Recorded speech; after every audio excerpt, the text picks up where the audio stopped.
Je vais parler sur posséder à l'époque de l'ennemi. Parce que la semaine prochaine, je commence maintenant les enseignements sur la conduite de l'esprit. Je vais parler de ça jusqu'au 15 janvier. Et après, je vais me déplacer.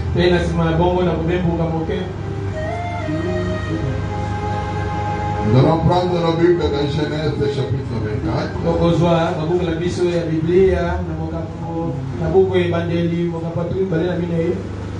Dans le verset 56. La Bible dit, je lis au nom du Seigneur Jésus.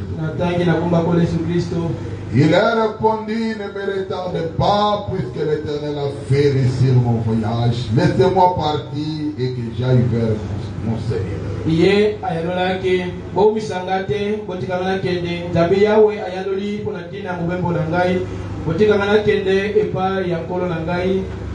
Alors il répondit, appelons la jeune fille et consultons-la.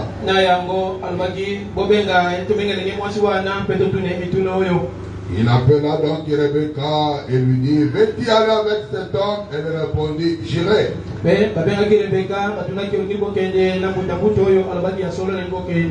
Il laissa partir Rebecca, leur sœur, et sa nourrice avec les serviteurs d'Abraham et ses gens.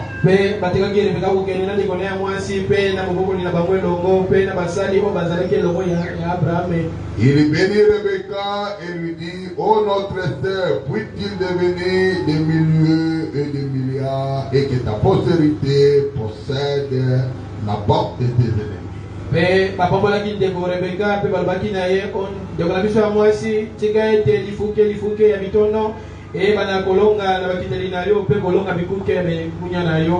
Je prends Genèse chapitre 22. Genèse chapitre 22. Je crois dans le verset 9.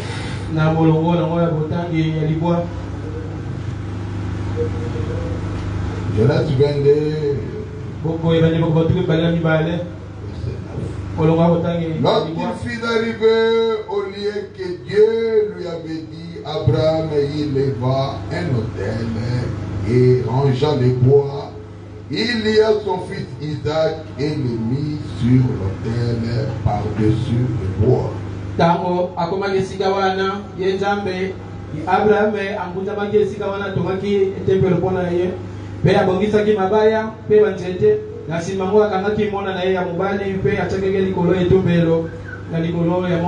Puis Abraham étendit la main et prit le couteau pour égorger son fils.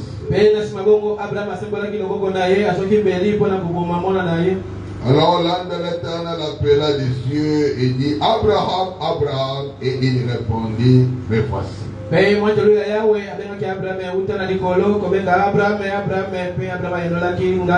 L'ange dit, n'avance pas ta main sur l'enfant et ne lui fais rien, car je sais maintenant que tu crains Dieu et que tu ne m'as pas refusé ton fils, ton unique.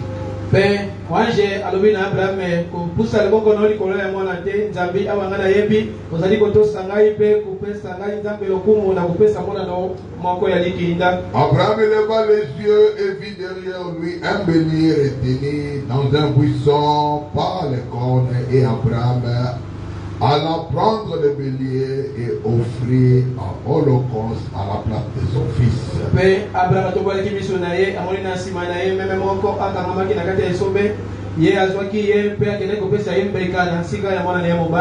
Abraham donna à ce lieu le nom de Jéhovah Jireh. C'est pourquoi on dit aujourd'hui, en la montagne de l'Éternel, il sera pourvu.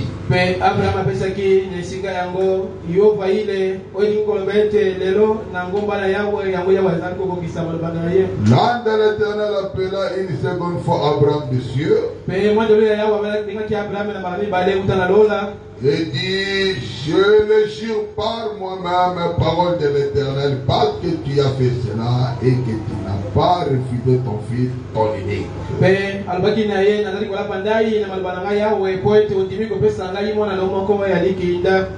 Je te bénirai et je multiplierai ta postérité comme les étoiles des cieux et comme les sables qui est sur le bord de la mer. Et ta postérité possédera la porte de ses ennemis. Dieu Tout-Puissant, Créateur des cieux et de la terre. Seigneur, toi qui es le Dieu d'Abraham, combien tu as attissé cet homme. Tu lui as fait passer dans des épreuves incroyables. Bien que Seigneur Abraham avait confiance à toi, mais toi tu ne faisais que lui tester de temps en temps. Jusqu'à ce que tu lui fais le test final. Oh Dieu, il ne refusa point aussi. Oh, il était resté fidèle à ta parole. Et c'est par là que tu juras par toi-même que je te bénirai. Je te multiplierai et je rendrai ton aura. Et puis ta postérité possédera les portes de leurs ennemis. Mais c'est nous, Seigneur, cette postérité d'Abraham, cette semence d'Abraham, c'est nous qui te parle ce matin. Aide-nous, Seigneur. Nous en avons droit à toutes ces choses-là. Cela nous appartient. Parce que nous sommes la semence d'Abraham. Oh, bénis ce peuple. C'est ça la semence d'Abraham. Qu'ils sont là, Seigneur, ils sont venus de leur patriarche Abraham. Bénis-les, Seigneur. C'est ta parole. Cela ne faillira jamais. Soutiens-les, Seigneur. Bénis ce culte du début à la fin. Écarte l'homme du chemin. Seigneur, parle à ton peuple. Nous abandonnons humblement à toi. Au nom du Seigneur Jésus. Amen.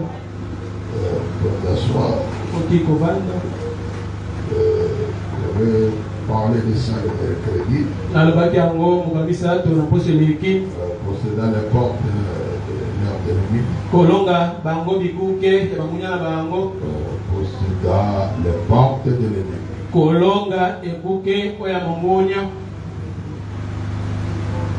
J'aime beaucoup la Bible. Il dit, toutes les nations de la terre seront bénies à ta postérité. Parce que tu as obéi à ma voix. Abraham n'avait pas désobéi. Abraham avait obéi à Dieu. C'est ce que Dieu nous demande ce matin.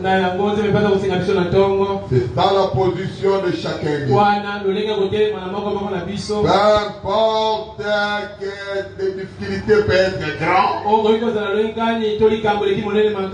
mais si vous pouvez obéir à Dieu, c'est ce que Dieu vous demande. Dieu ne vous demande pas autre chose.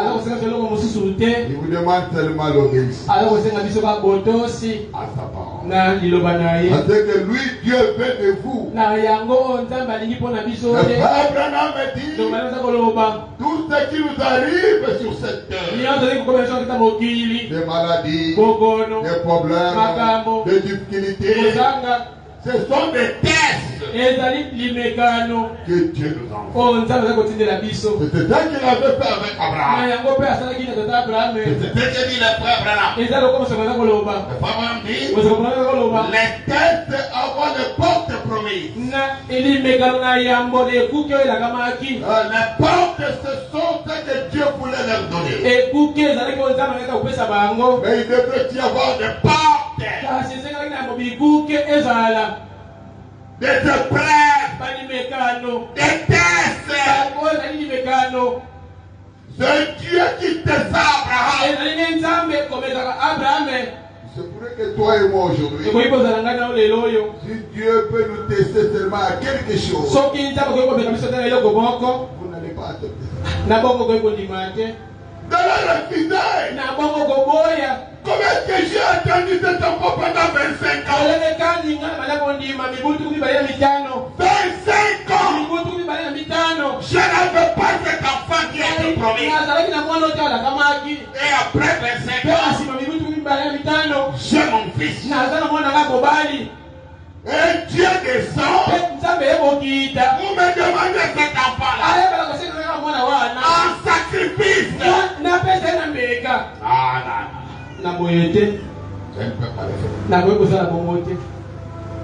Dieu testa Abraham. Et le peuple nous dit, c'était ça le test final. Le test final. Dieu l'avait testé plusieurs fois. Il avait confiance à Abraham. Mais il avait dit non. Peu importe si j'ai confiance. Mais je dois lui donner les tests finaux. Les tests c'est ce que nous ne voulons pas. C'est pour eux que vous avez déjà beaucoup souffert. Et Dieu veut vous tester pour la dernière fois. Mais Abraham il a refusé un point. Ça a été difficile pour lui. Le frère Abraham a dit, je peux voir Abraham. Il était en forme. Il dit à son fils Isaac, let's go. On doit partir. Vous donnez le sacrifice à Dieu. Et je peux attendre Isaac. Demander à son père. Où est le bélier qu'on doit donner au sacrifice? Abraham pouvait regarder son fils avec un peu de larmes aux yeux. Et lui dit, on parle seulement. Et j'imagine que si Abraham avait informé à Sarah, Sarah n'allait pas accepter. Ces jours-là, il allait avoir de bagaille à la maison. Abraham gardait ce secret. Il y a des secrets que vous devrez garder. Seulement venir rencontrer ça après. Sarah, après 25 ans. Et tu lui dis que non, tu vois cet homme-là qui était venu manger chez nous, celui qui t'avait discerné les pensées, celui qui nous avait promis Isaac. Il m'a encore dit qu'on doit donner Isaac à sacrifice. Ah, oubliez, Sarah n'allait pas faire. Jamais. Écoutez, les tests avant les portes promises. Et mon test ce matin concernant les portes de l'ennemi. Le frère Branham dit, c'est toujours en possédant les portes de l'ennemi. Prêcher à ses canaux. Dieu avait testé le patriarche. Dieu avait testé qui? Le patriarche. Par qui lui avait fait une promesse. Et lorsque Dieu fait une promesse, il veut être sûr que cette personne est digne de la promesse. Natina elaka. Apportez la compréhension. Na yambo ngazabela kokisango. Oh, Dieu m'avait promis une bénédiction. Oh, dans la carte il va Il va me bénir. Je serai grand. Mais Dieu peut être sûr de toi. Quand même tu n'as rien, tu n'as pas confiance. Venir à l'église, c'est tout un problème. Payer la dîme, tu ne payes pas. Oh, mais toi, Dieu t'a fait une promesse. Quel beaucoup de choses. Il te pourrait que Dieu t'avait promis. Que tu deviendras riche. Mais comment est-ce que tu vas devenir riche? Dans de petites choses. Tu n'arrives pas. Tu ne pries pas. Tu ne respectes pas Dieu. Tu vis n'importe quel genre de vie. Après tu rappelles à Dieu. Tu m'as fait une promesse. Dieu te regarde. On va prier. Dieu peut voir. Pendant que tu n'as rien. Mais tu as l'envie de lui servir. Tu n'as pas besoin de votre argent. Que Dieu a besoin de vous. C'est seulement d'être dans sa présence. Et de respecter sa parole. La parole de Dieu, c'est la meilleure des choses qui peut vous aider. Que dit la parole? Que dit la parole? Que dois-je faire pour Dieu? Parce que Dieu m'a promis de grandes. Oh, depuis que Dieu m'avait promis, il n'y a rien qui s'est réalisé. Ça va se réaliser comment? Oh oui. Comment? Mais cela, ça va se réaliser. Les petites choses, tu n'arrives pas. Il faut vraiment continuer. Mais la Bible nous dit, Abraham ne douta point, pas l'incrédulité au sujet de la promesse de Dieu, mais qu'il fut fortifié, donnant la louange à Dieu. Et Dieu l'avait testé maintes et maintes fois. Mais voici qu'il avait été arrivé au test final.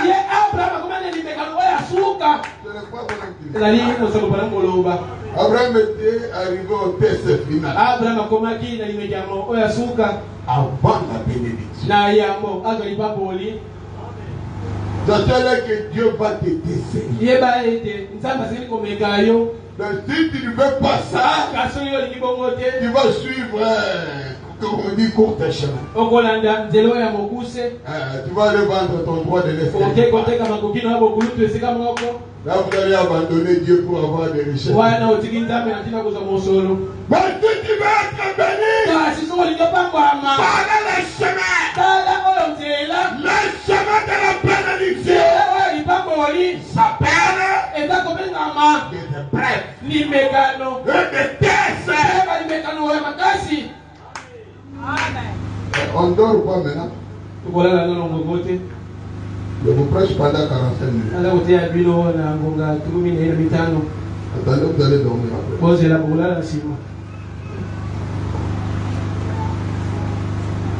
Programme 10. Et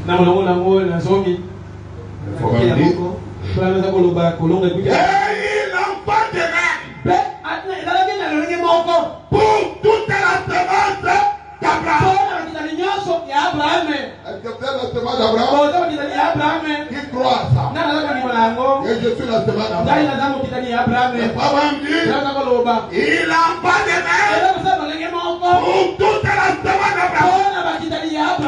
Dieu nous donne ce test final juste avant de nous donner la promesse. Vous avez beaucoup prié. Au monde de la Kimingi. Vous avez un problème qui vous a déjà dépassé. Mais sachez-le qu'il y aura des tests finaux. Mais ça ne sera pas facile. Dieu sait faire des choses. Dieu sait faire des choses. C'est ce qu'il fait. Oh oui. C'est ce que dit la parole de Dieu. C'est test final. Pour voir comment vous allez réagir. Comment est-ce que tu vas réagir? Dieu te demande ton fils. Donnez-moi ton fils à ça. De toi tu es là, que tu vas respirer. Tu vas dire, mais quel que Dieu fait du mal à Dieu? Quel péché que moi je commis pour que Dieu me demande mon fils? Oh oui. Oui. C'est ce qu'il est dit. Lorsqu'il est soumis à Abraham de test final, il a trouvé tout aussi efficace qu'au début.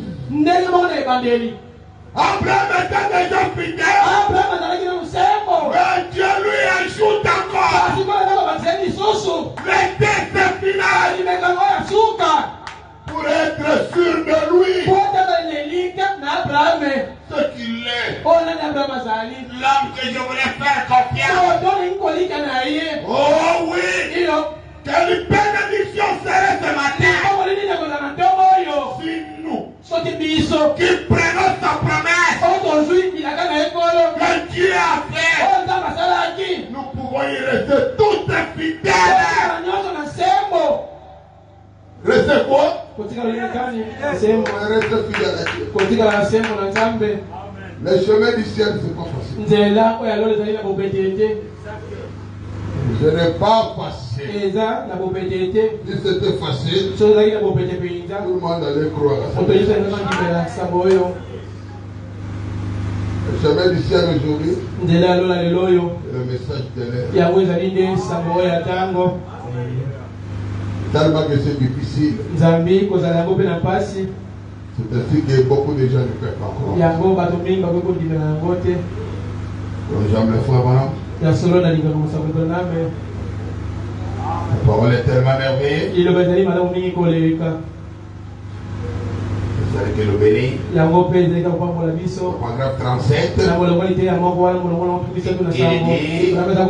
je ne sais pas, mais je suis porté à croire. Josué était juste un beau petit bonhomme. Juste un petit bonhomme. Je peux le voir. Sauter sur une espèce de caisse.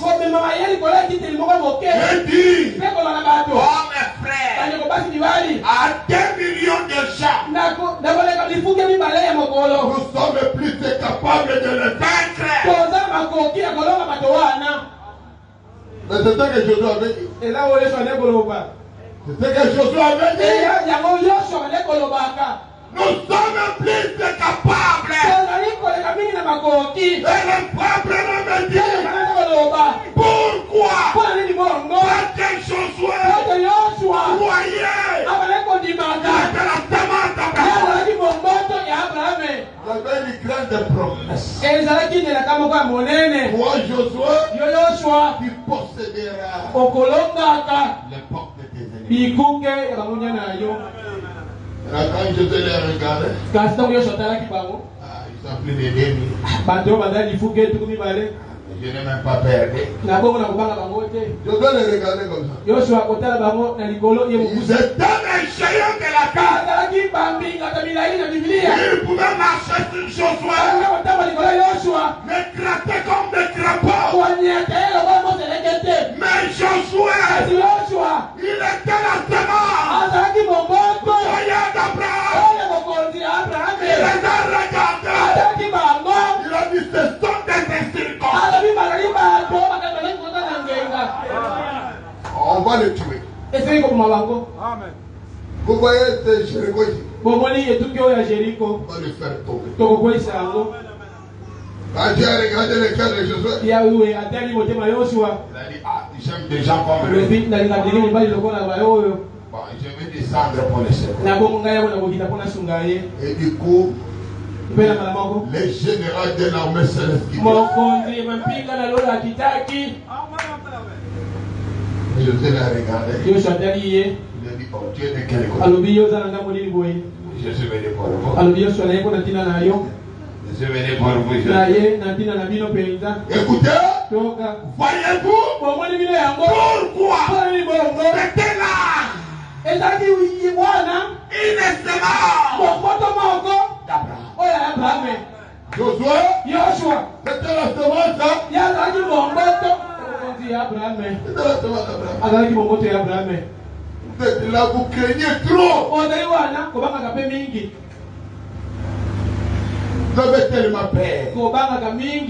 Les sorcières, les magiciens, on va m'empoisonner. Oh, tu crains trop. Le Abraham dit la crainte est une malédiction. La paix. Vous craignez trop. Dieu fait la promesse. C'était leur possession. Dieu fait la promesse.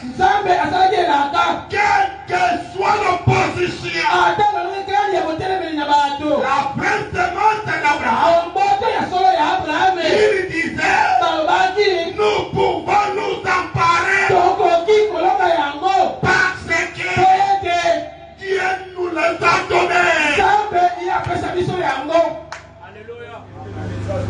Il y avait des oppositions. Même la vie c'est pas facile. Donc tu vas avoir des oppositions. C'est Dieu qui permet ça. Il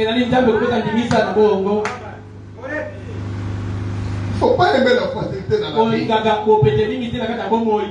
Qu'on puisse faire tout pour toi. On te donne à manger. On te paye les loyers. On te donne tout. Non! Dieu n'aime pas la facilité. Dieu aime que les gens puissent travailler. Même si tu gagnes peu, c'est ce que Dieu veut. C'est ça? Oui. Ils avaient foi. Et ils croyaient. Ils étaient la semence d'Abraham. Nous pouvons nous emparer. Parce que Dieu nous l'a donné. L'opposition viendra. Il y aura des combats, mais nous allons vaincre. C'est ça la vie d'un chrétien. Un chrétien, ce n'est pas quelqu'un qui peut commencer à lâcher. Oh non, ça n'a pas tenu. J'ai tenté. Je laisse. Là, vous êtes un lâche. C'est ce que Dieu avait dit à Josué. Prends courage. Je serai avec toi. Comme tu es avec moi. En d'autres termes, ça ne sera pas facile. Josué, tu vas souffrir. Moïse a souffert 40 ans dans le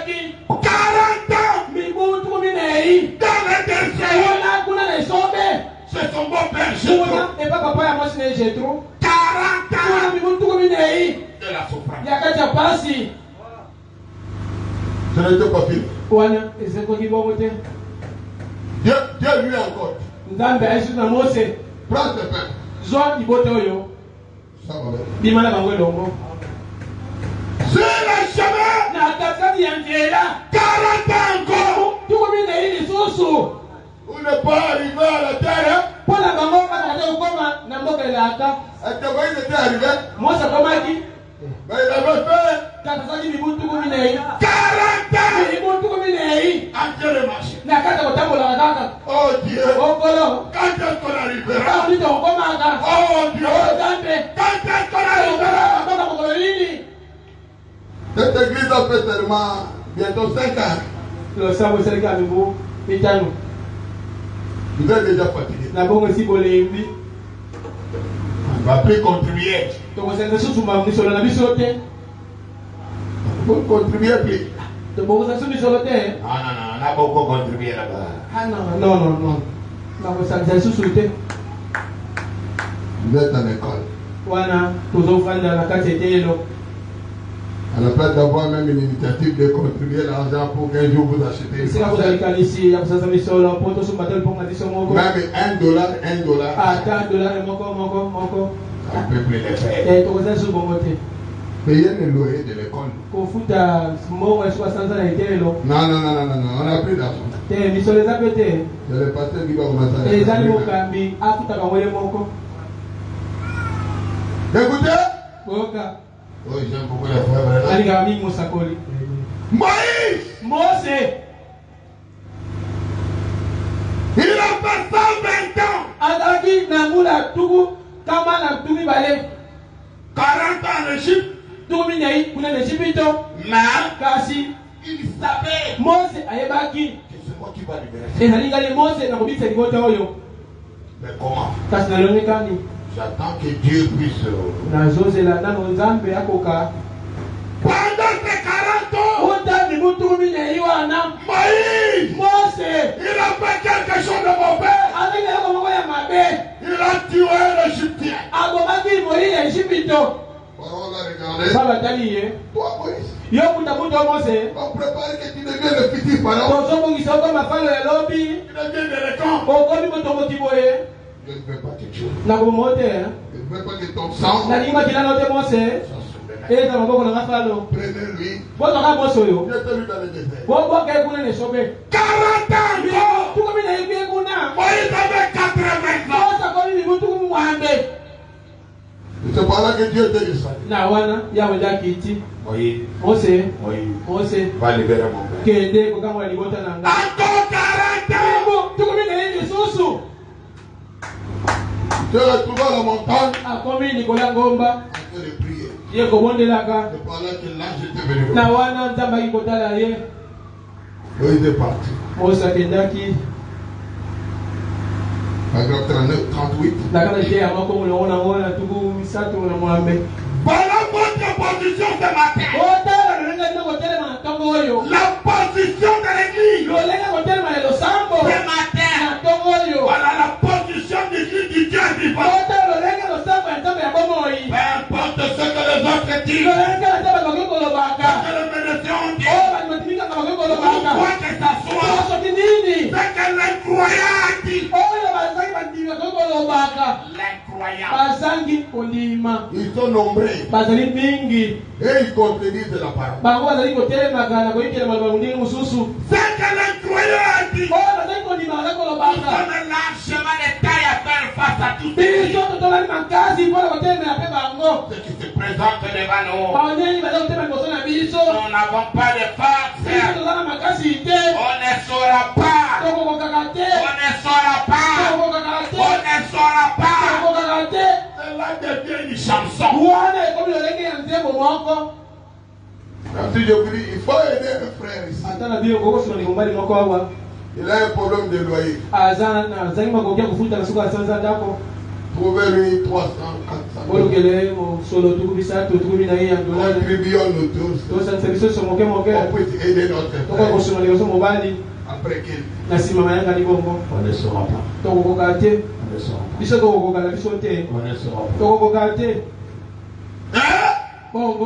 Écoutez. Mais nous sommes la semence. Et nous posséderons la porte de notre ennemi. Quel que soit l'ennemi. Maladie, pauvreté, souffrance. Il faut lui posséder. Mais il faut posséder ça. Dieu m'a fait grâce dans ma vie. J'ai toujours fait des programmes de quelque chose pendant que je n'ai rien. C'est quand je n'ai rien que je fais des programmes. Je vais acheter un truc qui coûte $2000. Je commence à informer aux gens. Je vais acheter un truc qui va coûter $2000. Mais je n'ai même pas $20.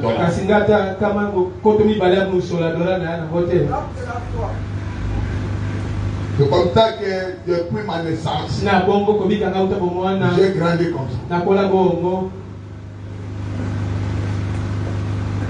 Nous sommes à la demande d'Abraham. Nous posséderons la part de notre ennemi. Quel que soit l'ennemi. Il ne faut pas regarder sa grandeur. Non. Le pauvre dit, quel que soit l'ennemi, Dieu a fait la promesse. Est-ce que c'est toi qui as fait la promesse? Mais c'est Dieu. Dieu a fait la promesse. C'était un nez. C'était une possession. Un héritage. Posséder cela.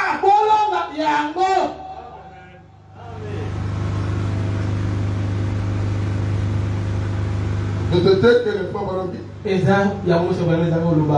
Quand vous regardez vos enfants, toi, vous allez devenir des grandes personnalités. Vous allez prêcher la parole. Vous serez des directeurs. Ne maudissez jamais vos enfants. Toi, Zoba. Ton enfant, tu l'as dit qu'il est censé.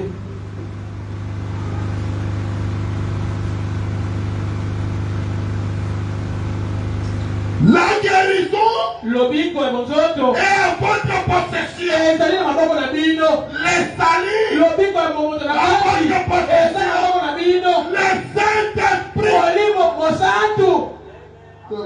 Les Saint-Esprit.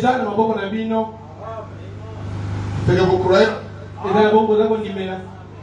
Le Saint-Esprit est notre possession. Oh oui. Oui.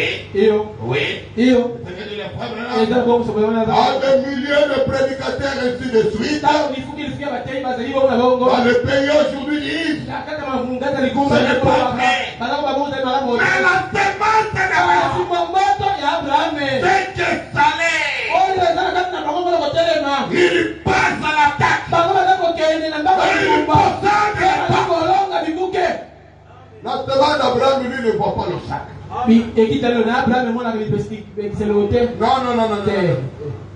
Il ne voit pas l'obstacle. Laissez-moi te dire ce matin. Si tu perds quelqu'un de cher, ne dis jamais aux gens que c'est les sorciers qui l'ont pris. Non. C'est Dieu qui a permis. Les autres n'ont pas de pouvoir sur vous. Jamais. Il faut même les ignorer. Même si vous les voyez comme ça, le matin, embrassez-le.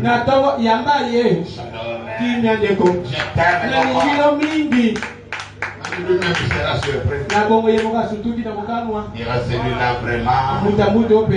Il est très fort. Dieu a dit qu'il le ferait. Il le croit. Parce que c'est une promesse. Ça seulement te possédera le porte de l'ennemi. Seulement vous allez passer par des tests.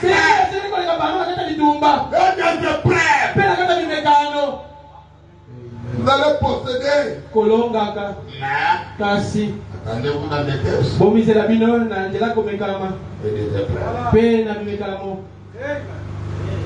Ça viendra. Vous allez vous poser trop de questions. Qu'est-ce que j'ai fait? Tu n'as rien fait. Tu n'as rien fait à Dieu. Et Dieu te dira, ma grâce te suffit. Il y avait un prophète qui avait conquis dans mon corps. Paul. Qu'est-ce que vous appelez ça en français? Hein? Les chats. Oh. Paul avait ça.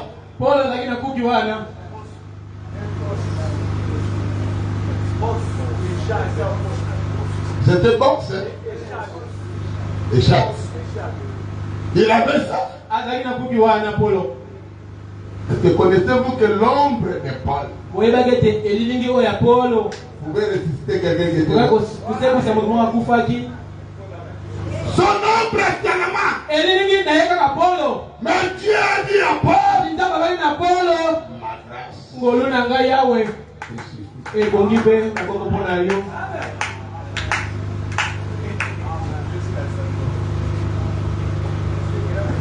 Si peut-être que c'était toi, ça serait difficile.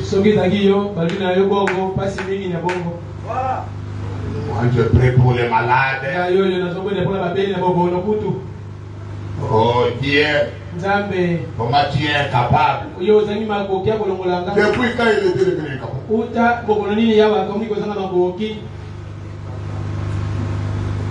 Sa semence possédera la porte de l'ennemi. Tellement vous allez passer par le temps. Et t'es prêt. Je peux encore voir le frère Branham devant. Oh! Comment est-ce que le frère Branham l'avait tellement aimé? Oh, petit, très joli.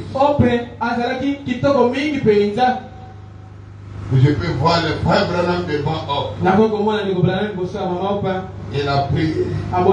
Il a prié. Il pouvait dire à Dieu ce que tu vas pas. Dieu lui a dit, Branham, c'est moi qui décide. Ce n'est pas toi. Tu n'as même pas de questions à me poser. Amen. C'est moi qui décide. Même le jour de l'accident, le peuple peut réveiller par le cri de Joseph. Il a dit, j'entends le cri de Joseph. Qu'est-ce qui se passe? Pourquoi Joseph fait pleurer? On lui a dit, papa, il y a encore de la citation de maman. Il a dit, faites passer. On a pris sa main. On a posé sur. Et Meda s'est réveillé. Pourquoi Joseph fait pleurer? Attention avec le frère Joseph.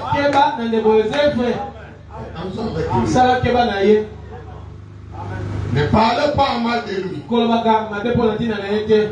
Peu importe. C'est un bon conseil, il faut rester calme. Même si le frère Joseph vous dit qu'il faut tellement écouter les bandes, dites tellement Amen. Ne parlez pas mal de lui. Le frère Joseph Branham, il était lié à son père. C'est l'enfant que Branham attendait. Le jour il était là. Comme cette vieille dame a dit à Branham, ta femme, il est le maître mort. Le frère Branham directement répondit à Branham. Joseph est venu. Comment est-ce que tu sais que c'était un garçon? Il a dit non, j'attendais. J'attendais Joseph. Et il a pris Joseph dans sa main. Il va à l'hôpital. Il a dit, oh Joseph. qui a pris trop de temps. Aujourd'hui, bambula mingi. Papa est content. Papa wa asepeli. Ne parlez pas mal de lui. Gardez votre dénomination. Dans le point de ne vous demande rien. Il n'y a pas une église ou un pasteur qui peut se tenir debout et dire que moi je prends le dîme, je prends mes offrandes, j'envoie ça à Joseph. Dieu est menteur. Il ne vous demande rien. Vous recevez ici des brochures. Il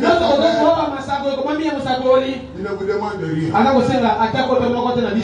homme très humble. Moi je l'ai aimé avant même de le voir. Quand je lisais seulement l'histoire de Joseph, j'étais tellement amoureux de lui. Et le jour j'avais vu Joseph, Joseph m'a embrassé. Il m'a dit Goshen, qui est à la maison. You are home. Je lui ai dit, frère Joseph, je t'aime beaucoup. Il m'a téléporté. Il m'a dit, qu'est-ce que je peux faire pour toi? Moi, je t'ai dit, j'aimerais que tu pries pour moi. Je suis un missionnaire. Je sens la fatigue. J'étais à Port-au-Prince. Là vous appelez Haïti. Et je suis rapidement rentré pour te saluer. Je me suis mis à genoux. Et surprise, Joseph aussi s'est mis à genoux. Il a commencé à prier. Respectez-lui. Donnez-moi quel est ciel pour rien. Comme on dit pour rien au monde. Pour manquer le ciel. Quand vous parlez à mal de Joseph,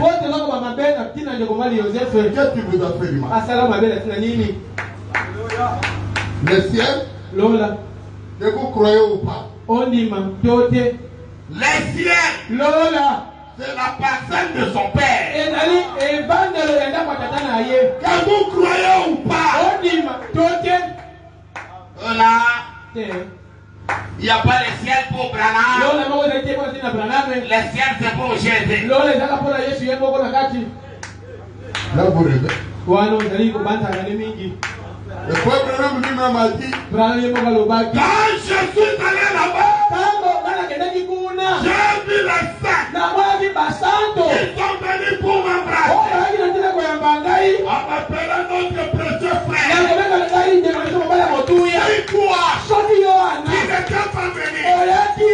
Nous ne serions pas ici. Et nous sommes ici. C'est à cause de l'écho. Nous avons crié comme ça. Et il y avait une jeune fille là qui venait pour l'embrasser. Elle appelait papa. Je n'ai pas de jeunes filles comme ça. C'est moi ta petite Sharon Rose. La petite Sharon Rose. Elle était morte bébé. Vous savez comment avoir des douleurs de perdre un enfant? Je suis un père. Je suis prêt à donner à mon fils pour sauver sa vie. À moins que Dieu lui-même décide. Oui. Attention! Dieu vous fera passer par des tests et des épreuves. Pas de petites épreuves. Ce sera de grandes épreuves. Je te vous dire, même la pluie ici au Congo, ce sont des épreuves. De pluie seulement. Ce sont des épreuves. Parce que la plupart des gens ne sont pas véhiculés. Il n'y a pas de bonne route. Dès que la pluie commence le dimanche, je ne partirai pas à l'église. Est-ce que vous venez ici pour quelqu'un? Vous savez pas. Vous ne venez pas ici pour quelqu'un. Nous venons tous ici pour Dieu. Afin que nous puissions avoir un petit endroit qu'on peut adorer. Si même on n'avait pas cet endroit ici à l'école, on allait négocier avec les gens de bar. À 5 heures on vient, on commence à aménager ça. Et en même temps on adore. Après on sort. Et les gens de bar continuent. Ce n'est pas un péché. Dieu ne regarde même pas ces histoires. Dieu veut seulement que vous puissiez l'adorer. Paragraphe 40. Josué se tient là. Loyal. Il était loyal. Le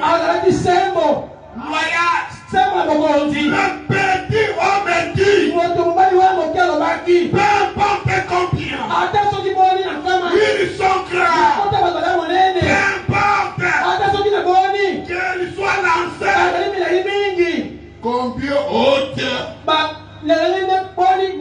la muraille de leur vie, combien cela est grand. Notre promesse est que la porte sera possédée. Je n'ai pas besoin de votre grandeur de problème. Moi, mon problème, c'est que la porte sera possédée. Je veux posséder ça. Ouais. Je vais posséder ça. Par la semence des enfants de Dieu. Oh oui. Et nous allons là-bas pour les vaincre. Nous sommes un large chemin de taille. On va leur faire face. On va faire face au diable. Quand tu crains trop, comment tu vas faire face au diable?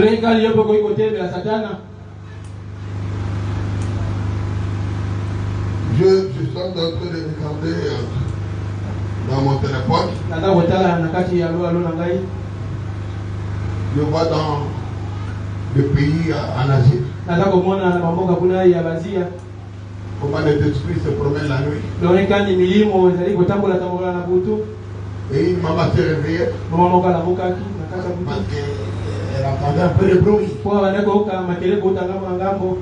Elle ouvre la porte de sa maison. Elle voit un esprit debout. La maman s'est fâchée. Elle a ramassé un truc. Il a connu l'esprit est tombé. Mais toi, la vraie semence, la vraie semence, mais tu vas commencer à crier. J'ai vu les gens prier avec la paix. Oh Dieu!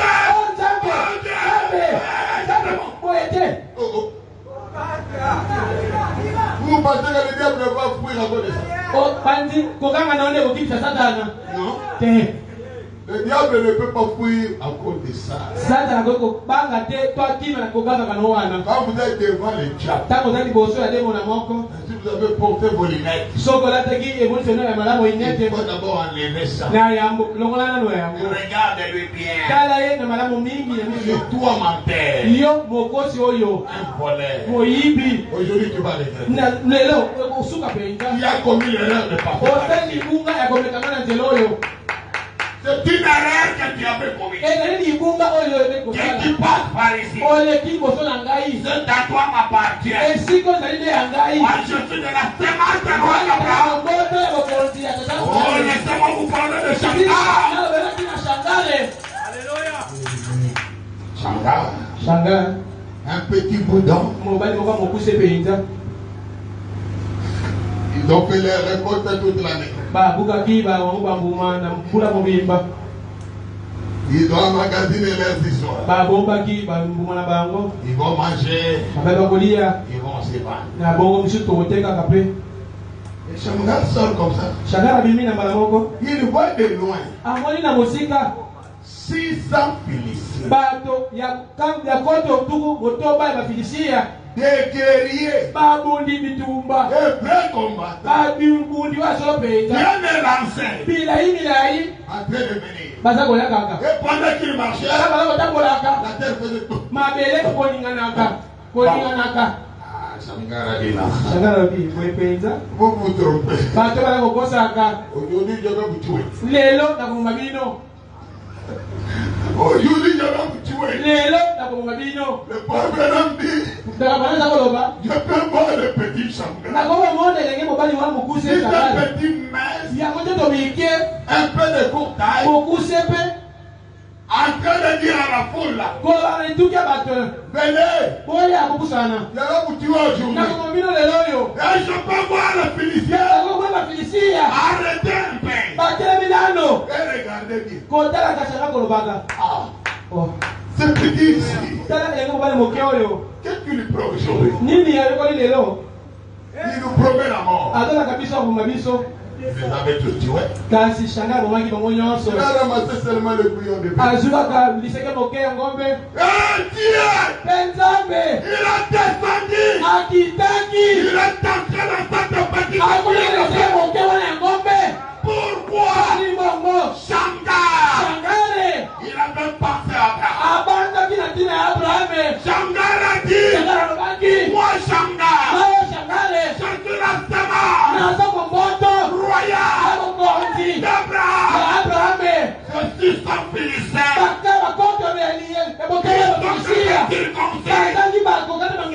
Je veux le tuer. Il les avait mis tous par terre. Le fils d'Anak. Shamgar.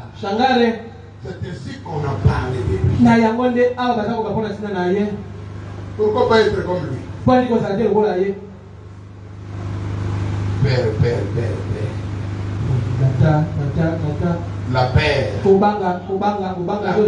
La paix. Ils vont me faire ça.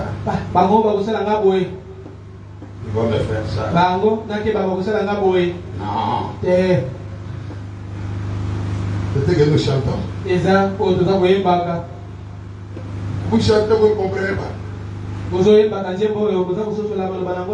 vous chantez seulement. Quand vous chantez, vous devez comprendre. Ne crée rien. Je suis avec toi. Promets tes qui soutient ma foi. Même dans la sombre de vallée. N'a plus de querelle. Mon âme est consolée. Parce que Jésus ne s'est pas donné. Je dois posséder. Il te le porte de mes ennemis. Je viens avec posséder la terre. Jésus. Il a possédé le monde. Il n'avait même pas un endroit pour habiter. C'était lui Dieu. Quand il est venu sur la terre, il a possédé le monde. Je te dis au monde, j'ai le pouvoir de donner ma vie. J'ai le pouvoir de la reprendre. Il avait possédé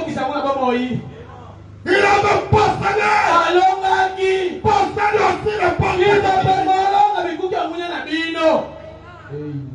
vous êtes sa semence. La semence d'Abraham. Possédez le porte de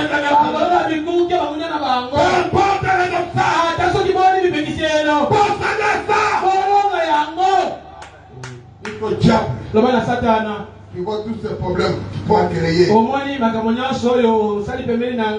2025. Ça doit s'arrêter.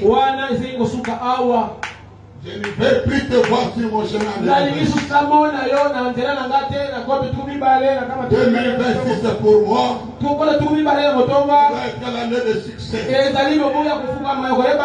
de prospérité. Je ne veux plus de toi. Je veux un changement. Oh Dieu. Change mon chemin. Je suis la sémence. Je suis la sémence.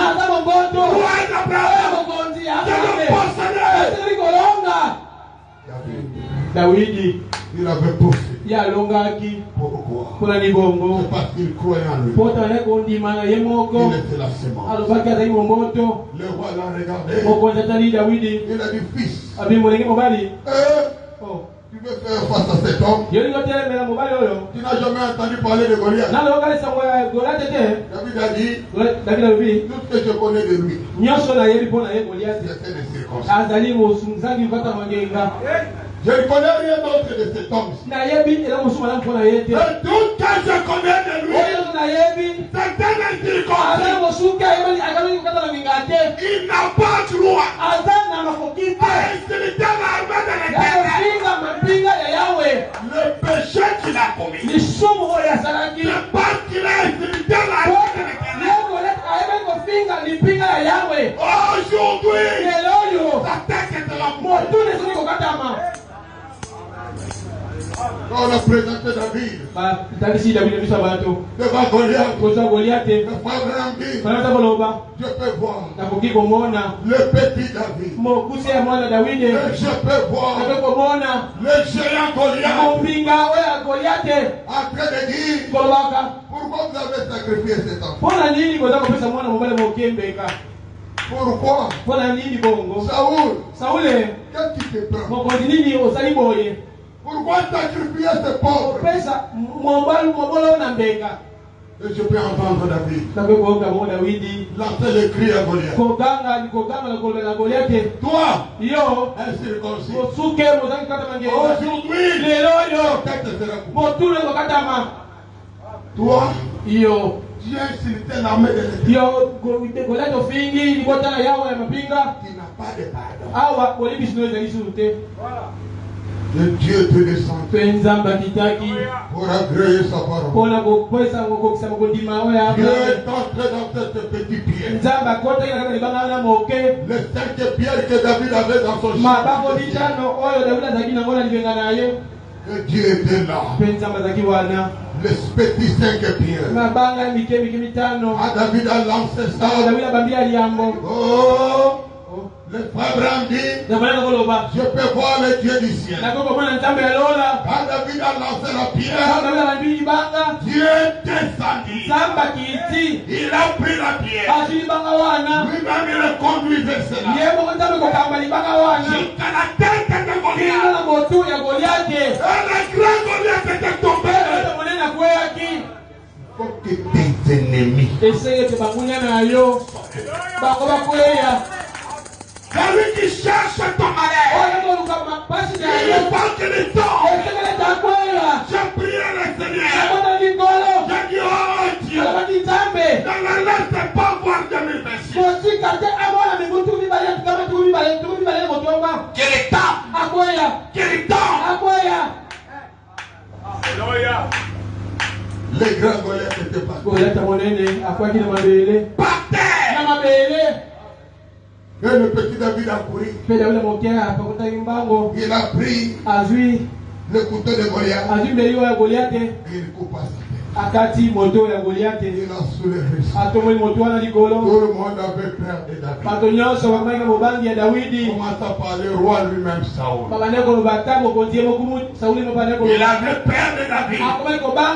Parce que Saoul savait que Dieu l'avait déjà quitté. Quand il est allé consulter la magicienne, il a dit, appelez-moi Samuel. Il était déjà mort. Appelez-moi l'esprit. Moi si Bosoloka abondeli Samuel aye. Écoutez Samuel. Yoka Samuel Boloba. Saoul. Saoul. Pourquoi me déranges-tu dans mon sommeil? Pour la nini yoko tumisaka nga na bopemi na ngai. Je t'avais déjà quitté. Nzambe esi alongwa yo. Parce que tu m'as dérangé. Pote yo Saoul otungisi ngai. Demain. Lobi.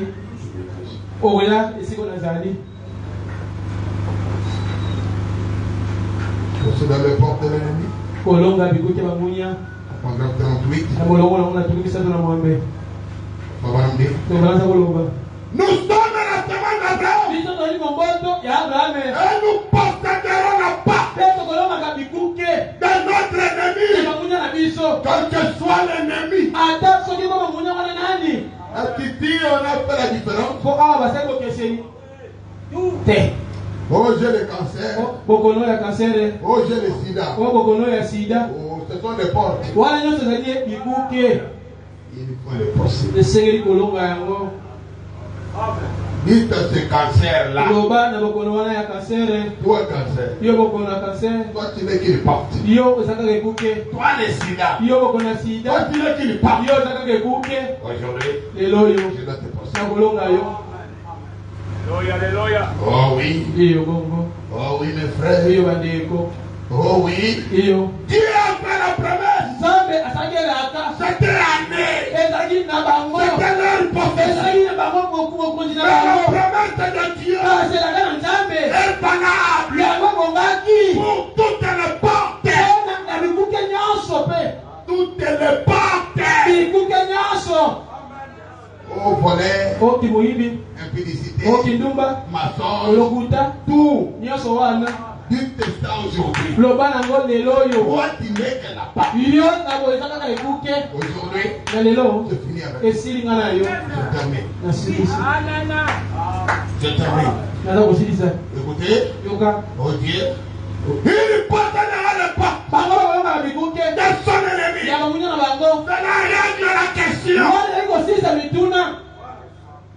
Mais le pas constitué de magicien. Je dois aller consulter les bibicous. Dites ce démon-là. Toi, tu n'es que la porte.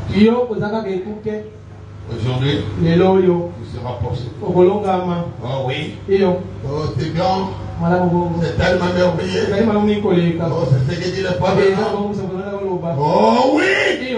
Paragraphe 44. Dans la demande d'Abraham, possédera la part. Quel qu'elle soit. Vous posséderez la porte de toutes les ennemis. La condition est seulement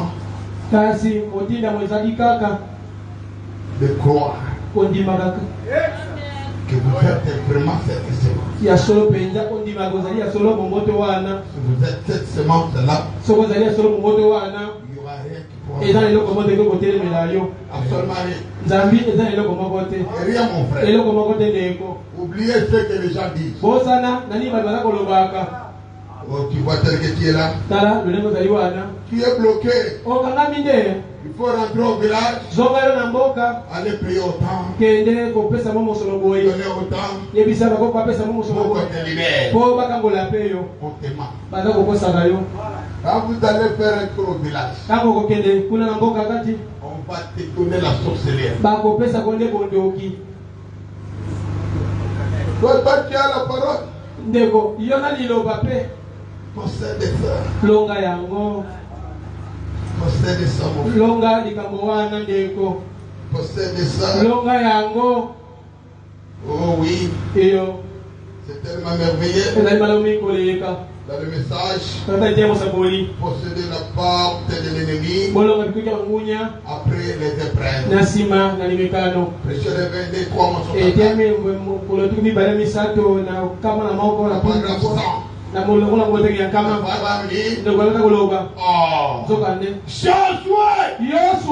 veut dire que Dieu avait dit.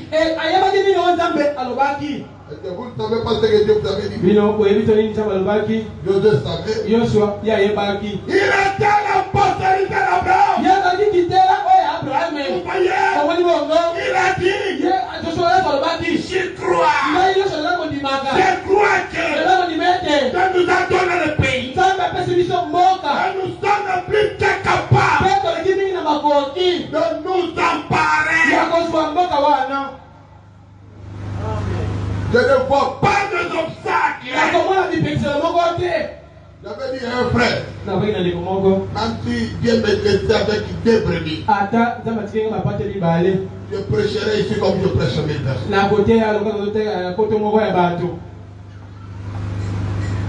Je tiens, je sais là où je dois tirer.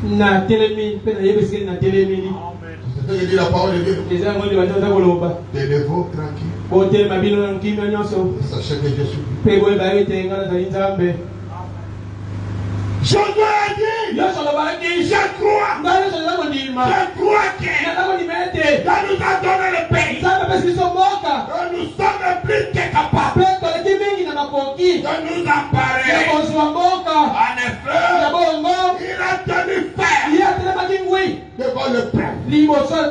Face tous les groupes d'Israélites, tous les tribus, tout le peuple, gémissait. Restez tranquille. Dieu a fait la promesse.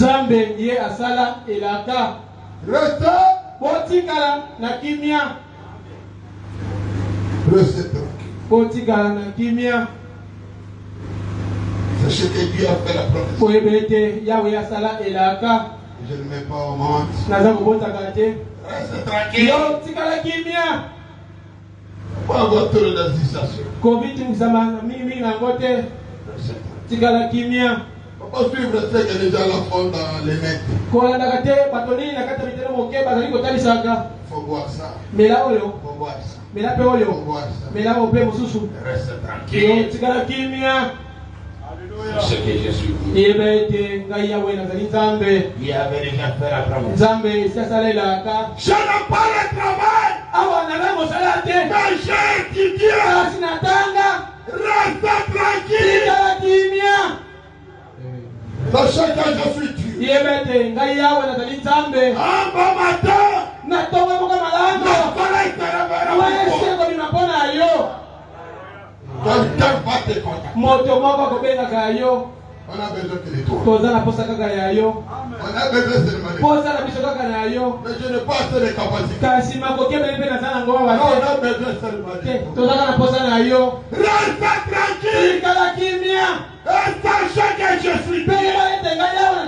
Il a fait la promesse. Peu importe combien vous êtes grand. Combien vous êtes, combien l'opposition est grande. C'est que dit le médecin. Dieu a fait la promesse. C'est à lui de l'accomplir. Le médecin t'a dit que tu vas mourir. Et toi-même, vraiment, tu réalises que là, je dois mourir. Mais ce matin, reçois la bonne nouvelle. Peu importe ce que les personnes. Reste tranquille.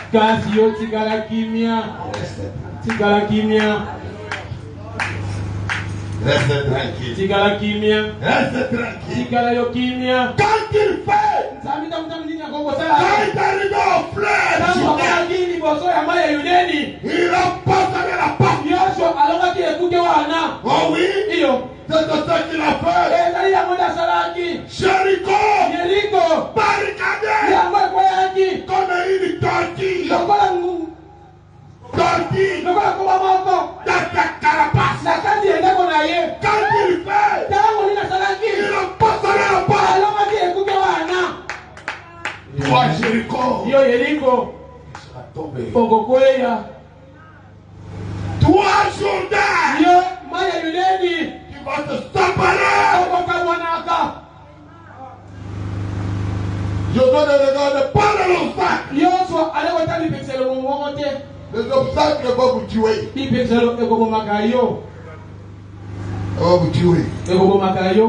les gens mourir à cause des pensées. Parce que quelqu'un lui a dit, tu as le sida. Un simple médecin, il n'y a pas longtemps qu'il venait de terminer sa vie.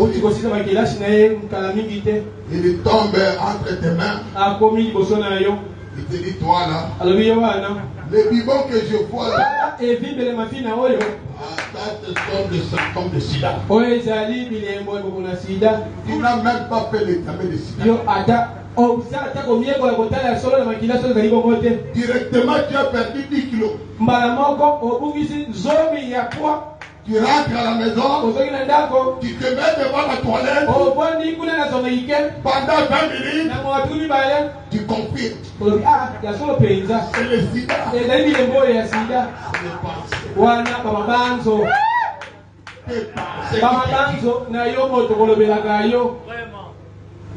Tu es en train de mourir toi-même dans les pensées. Ça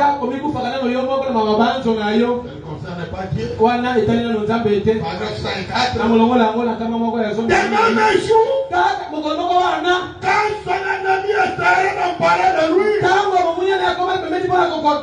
porté la porte de son ennemi. À tel point qu'il a commandé au soleil de t'arrêter. Le soleil lui a obéi. Et il a cessé à sa course pendant 24 heures. Oh, j'aimerais voir Josué. Je vais le saluer. Ah, shalom. Ah, Josué. Tiens, grand. Commandant soleil. Arrête-toi. Le soleil a obéi. Il s'arrête pendant 24 heures. Là. Le soleil existait. Mais quand on déclare, c'était une création. Une création. Le soleil existait. Mais le déclare n'existait pas. Il ne peut prononcer la parole. Ça c'était le shalom. Oh, prononce la parole. Il a dit qu'il y ait des véhicules. Et il attendait. C'était une création.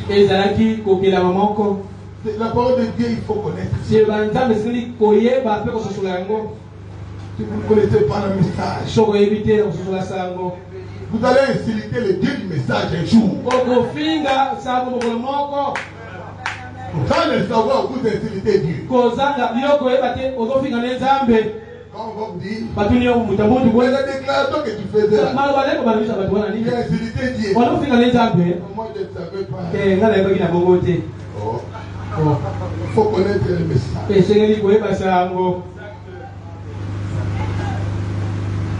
Vous avez cru que Josué avait arrêté le soleil. Vous devrez aussi croire qu'il y a eu la création de Dieu. Croyez aussi la guérison de maman au poisson. Oh oui. Oh, j'aime ça. C'est tellement merveilleux. Ce n'est que l'atterrissage. Paragraphe 5 et 5. Dieu est fidèle à sa promesse. Peu importe ce qu'il doit faire. Il puisera toute la ressource des chiens. Plutôt que de laisser échouer sa parole. Il va finir tout. C'est ce qu'il avait pas avec les trois étoiles. Laisse la terre à sa vie. Qui